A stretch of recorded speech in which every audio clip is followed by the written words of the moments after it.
Hello friends, welcome to Sira YouTube channel. இன்றைக்கி நம்ம சேனலில் பார்க்கக்கூடிய ரெசிபி பன்னீர் டிக்கா. ஸோ வீட்டில் இருக்கக்கூடிய சிம்பிள் இன்க்ரீடியன்ஸை வச்சு எப்படி ஈஸியாக பண்ணலாங்கிறத பார்ப்போம். இதுக்கு நம்ம இப்போது தயிர் ஆட் பண்ணுறோம். தயிர் நல்லா கெட்டியாக இருக்கிற மாதிரி பார்த்துக்கோங்க. இல்லைன்னா கெட்டியாக இல்லை, லைட்டாக தண்ணியாக இருக்கிற மாதிரி இருக்குன்னா ஒரு துணியில் வடிகட்டிக்கோங்க. நான் ஒரு 3 டேபிள் ஸ்பூன் கிட்ட நான் தயிர் ஆட் பண்ணியிருக்கேன். அடுத்தது பார்த்திங்கன்னா, இந்த டிஷ்ஷுக்கு தேவையான சில்லி பவுடர் நான் கொஞ்சம் கம்மியாக தான் போடுறேன். கிட்ட ஒரு 1 டேபிள் ஸ்பூனுக்கும் கொஞ்சம் குறைவாக தான் போட்டிருக்கேன்.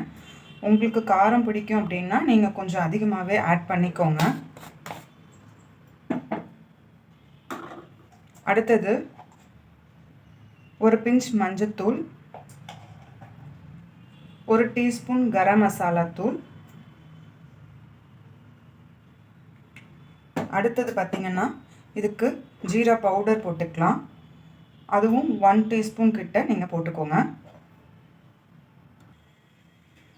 இப்போது இதில் பார்த்திங்கன்னா, இந்த டிஷ்ஷுக்கு தேவையான இஞ்சி பூண்டு விழுதை நான் அரைச்சி வச்சுருக்கேன். நான் கோர்ஸாக தான் அரைச்சிருக்கேன். உங்களுக்கு ஃபைனாக அரைக்கணும் அப்படின்னா நீங்கள் பிளெண்டர்லேயோ இல்லைன்னா இடிக்கல்லையோ வச்சு ஃபைனாக அரைச்சிக்கோங்க.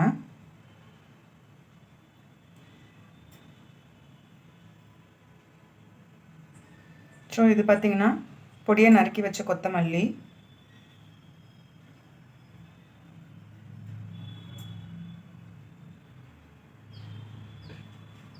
ஸோ இதோட கஸ்தூரி மேத்தி இருந்தால் நீங்கள் ஒரு 1.5 டீஸ்பூன் கிட்ட போட்டுக்கோங்க.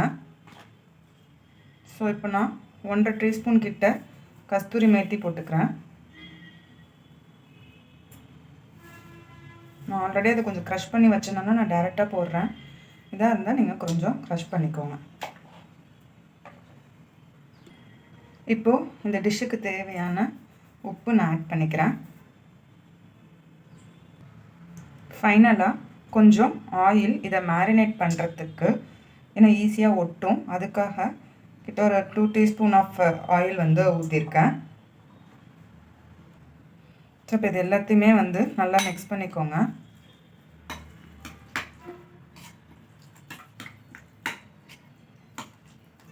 இன்கேஸ் உங்களுக்கு கலர் எதுவும் நல்ல டார்க் ரெட் ஹோட்டல் ஸ்டைலில் வேணும் அப்படின்னா கொஞ்சம் காஷ்மீரி சில்லி நீங்கள் ஆட் பண்ணிக்கலாம். இப்போ ஜென்ரலாகவே எனக்கு கலர் வந்துருச்சு. நான் உங்களுக்கு காஷ்மீரி சில்லியும் ஆட் பண்ணி காட்டுறேன். அதோட கலர் டிஃப்ரென்ஸ் எப்படி இருக்குங்கிறது உங்களுக்கு தெரியும். ஒரு 1/4 டீஸ்பூன் காஷ்மீரி சில்லி ஆட் பண்ணிக்கிறேன்.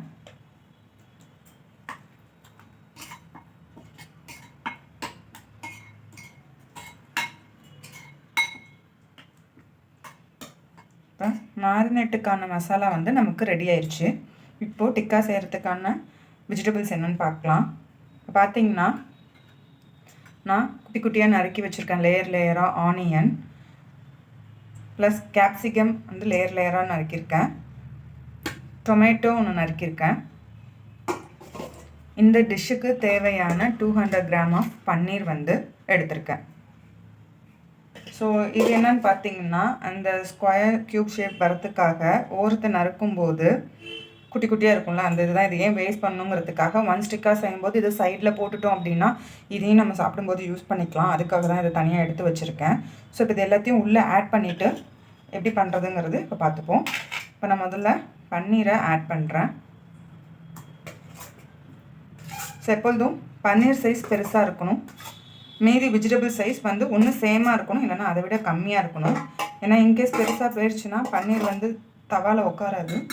ஸோ தவாவில் நம்ம ஃப்ரை பண்ணும்போது அது ஒழுங்காக செட் ஆகலை அப்படின்னா நமக்கு அது வேகாமல் ஒரு மாதிரி ஆஃப் பாயில் மாரி ஆகிடும்.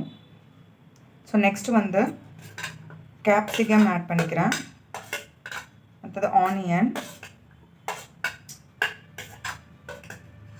இன்னும் நான் டொமேட்டோ ஆட் பண்ணல, ஏன்னா இப்போ டொமேட்டோ ஆட் பண்ணிட்டோம் அப்படின்னா தண்ணி விட்டுரும். ஸோ அதை கடைசியாக ஆட் பண்ணிக்கலாம். இப்போ இதை நல்லா எல்லாத்தோட பைண்ட் பண்ணணும். நீங்கள் ஒன்ஸ் கையிலையும் பசைஞ்சிக்கலாம், இல்லை நான் ஸ்பூனில் பண்ணும்போதும் உடையாமல் பன்னீரை பண்ணுவேன் அப்படின்னா பண்ணுங்கள். ஏன்னா இதில் சில்லி பவுடர்லாம் ஆட் ஆகிருக்கனால சில பேர் கையில் பண்ணும்போது எரிய ஆரம்பிச்சிடும். அதுக்காக நான் ஸ்பூனில் பண்ணுறேன், ஏன்னா எனக்கு கொஞ்சம் எரியுங்கிறனால. ஒன்ஸ் உங்களுக்கு எது கன்வீனியன்ட்டோ அந்த மாதிரி நல்லா பைண்ட் பண்ணிக்கோங்க. இப்போ பைண்ட் ஆயிடுச்சு. ஃபைனலாக வந்துட்டு நான் இதோட ஸ்லைஸ் பண்ணி இந்த டொமேட்டோ போட்டுக்கிறேன். இந்த ஸ்மால் பீஸும் இதுக்குள்ளே போட்டு பைண்ட் பண்ணிக்கிறேன். ஒன்ஸ் வந்து நம்ம டிக்கை ரெடி பண்ணும்போது அதை ரிமூவ் பண்ணிக்கலாம். ஜஸ்ட் இங்கே பாருங்கள், நான் இது மேலே மட்டும்தான் லைட்டாக போடுறேன், அவ்வளோதான். ஸோ இதை இப்போ வந்து ½ அன் ஹவர் வந்து மேரினேஷன் டைமுக்கு வச்சுடுவோம்.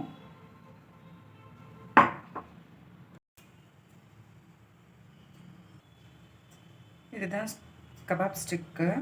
இதில் தான் நம்ம டிக்கா வந்து இன்சர்ட் பண்ண போகிறோம். ஸோ இதில் நிறைய நீங்கள் பார்த்தீங்கன்னா பஃபே சிஸ்டத்தில் சாலட் கூட நம்ம இதில் வந்து ஃப்ரூட் சாலட்டு, வெஜ் சாலட்லாம் வந்து இன்சர்ட் பண்ணி பண்ணுவாங்க. ஸோ சூப்பர் மார்க்கெட்டில் கூட நமக்கு அவைலபிலிட்டியாக இருக்கும். ஸோ உங்கள் நியர்பை ஷாப்பில் கேட்டு பாருங்கள். இப்போ நம்ம ஒவ்வொன்றா வந்து இதை எப்படி ஸ்டிக் பண்ணுறதுங்கிறத பார்க்க போகிறோம்.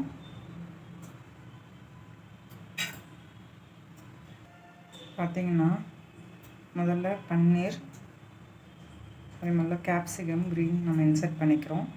ஸோ க்ரீன் வந்து வெளிப்பக்கம் இருக்கிற மாதிரி நம்ம வந்து இன்சர்ட் பண்ணிக்கணும். இது நம்ம கொஞ்சம் பிடிச்சாதான் நம்மளால் ரோல் பண்ண ஈஸியாக இருக்கும். அதுக்கப்புறம் ஒரு ஆனியன்,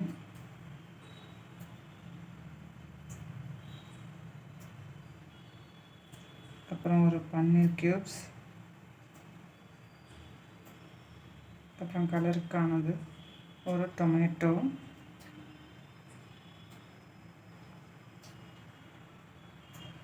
அகெயின் வந்து ஒரு க்ரீன்,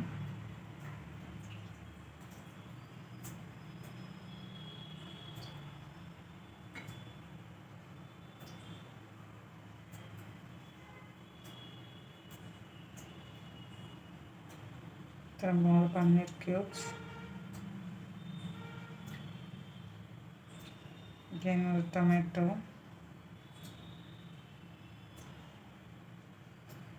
திரும்ப ஒரு கேப்சிகம், ஒரு onion, paneer cubes and with one tomato. So இப்படி தான் வந்து இதை நம்ம ஸ்டிக் பண்ணியிருக்கோம். எனக்கு தெரியும் மசாலா வந்து இதாக இருக்குது. இப்போ நம்ம ஸ்டிக் பண்ணி எடுத்தாச்சு. இதை எப்படி ஹீட் பண்ணுறதுன்னு பார்ப்போம்.